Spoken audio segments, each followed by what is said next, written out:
We know that the ending of Alice in Borderland was impressive, and it was accompanied by many emotions that in a way made us feel that we were part of the game. This ending was very interesting, because sometimes we could feel confused without having any idea of what was going on, but then everything became clearer and we could understand everything. That's why today I'm going to talk about Alice in Borderland Season 2 Ending Explained. But first, remember to subscribe to this channel to see more videos of your favorite series. We know that after almost all the games were over, there was still the most important one, the Queen of Hearts card. When the card of hearts comes out is because the game will be related to an emotional aspect of the participants. And it is considered one of the most difficult because it is also related to play with the psychological aspect of the people. We saw that Arisu and Usagi were the only ones who could make it to the last game, although we know that technically the main player in that game was Arisu. Arisu just wanted to know where he was and what was going on. Mira knew that Usagi was badly hurt and was the perfect instrument to play on Arisu's emotions. If Mira lingered in the game, there was a good chance that Usagi would pass away, and thus because of that Arisu could withdraw. This last game was very different from the others because it was not about winning, it was about staying, about simply not quitting. That's why Mira said he just had to play the 3 sets. Mira took advantage of Arisu's desire to know what was going on and used it against him. It's as if she used a kind of hypnotic suggestion. That's why Usagi told him don't listen to what she says and don't ask her any more questions. She said this to him because Mira used her words to confuse Arisu because she took advantage of his weak point, which was to get answers. For that reason Mira told him, "Do you really want to know?" This because she knew it would confuse him more. It is as if she said to him, "Do you really want poison?" But there is a popular saying that curiosity kills the cat, and that almost happened in the end. Mira's first explanation was that the game is related to virtual reality because human beings developed so much that they managed to overcome death and atmospheric events, and after that human beings lost the will to live. And that's why they created games, because it was the only thing that gave human beings a little excitement. The second explanation was that the aliens captured some humans and erased their memory and forced them to play games, to analyze their behavior and make experiments.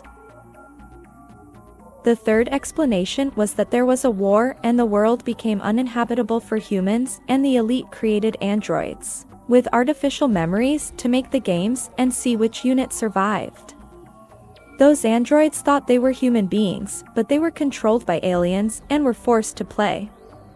But they are actually androids with artificial memories. After that Usagi said again to Arisu, "Only one set is missing, don't listen to her anymore." Indicating that he should just play, that if he listened to her he could lose. But obviously Mira knew what she was doing, and since she had to play with his emotions she told him about something very painful. That's why she told him that she made the game of 7 of Hearts, where his 2 best friends passed away. If you noticed, from that moment Arisu went out of control, because that was what she was looking for. That's why she said that hatred was one of the most powerful motivations in human life. So Mira, knowing this, provoked in Arisu a number of strong emotions so that he decided to quit. Apparently Arisu was not realizing that she was using a manipulation technique, but Usagi realized it, so she constantly told him, stop talking to her and stop listening to her. One of the techniques she used was to try to depersonalize him. She told him that this was all an illusion so that he would start to have a kind of psychosis and detach himself from reality. So Usagi tells Arisu to react, that this is not an illusion because she is there, but Mira stresses to her that this is not the reality that Arisu sees at that moment. Mira used the technique of emotional pain to create a trauma and leave him paralyzed, remembering the death of his friends. But even though Arisu was in an emotional trance, he listened to Usagi, only the pain was so strong that it was difficult for him to listen to her. For such a reason, Usagi hurt herself to upset his emotions even stronger, so that Arisu would think that she could die and that he did not keep the promise to take care of her. So Usagi used the same technique as Mira to save him. It can be said that the one who saved the game to a large extent was Usagi. After all that, Arisu realized what was going on and turned his mind back to his place and told Mira to continue the game. Mira was very sad to learn that she did not win the game.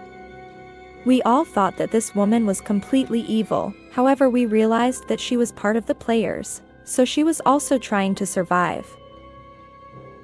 But it is important to mention that the Card Kings and the so-called residents are in Borderland because they decided to stay there.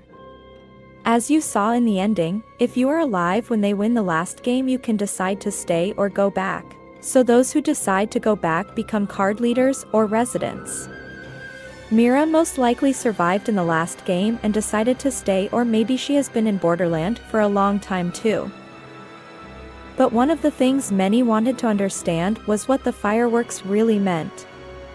Well, now we know what it was. It wasn't really fireworks, it was all the product of a meteorite that fell in Tokyo. After that event many people were injured, but survived, and others sadly passed away. Arisu's brother made a very important comment that really explains what Borderland is, which is another question that many had asked. Arisu's brother said that he was surprised because Arisu's heart stopped beating for a moment and it was as if he had died and then revived, and he saw it as a miracle. Also Chishiya and Naragi were in the hospital and we learned that they went into cardiac arrest. Then Usagi went into cardiac arrest and they were resuscitating her. What this means is that they were in a limbo-like state.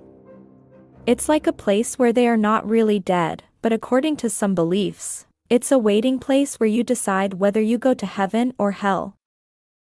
But in this case limbo was a place where they tested you to see if you were worthy to come back to life. It's like a place where they evaluate to see if you deserve a second chance to live. So if you're strong enough, you either came back to life or you could stay in limbo for as long as you wanted, which is kind of like a coma. Because the ones who actually died in limbo were the ones who died in real life. So the name Borderland is exactly that, it's the edge where you find yourself between life and death.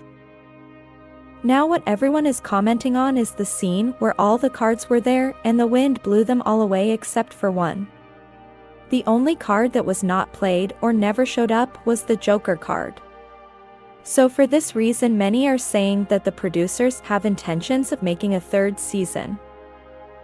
What do you think of this ending? What significance will the Joker card have in this series? Leave your comment here so we can read it. If you like this video, subscribe to this channel to see more videos like this.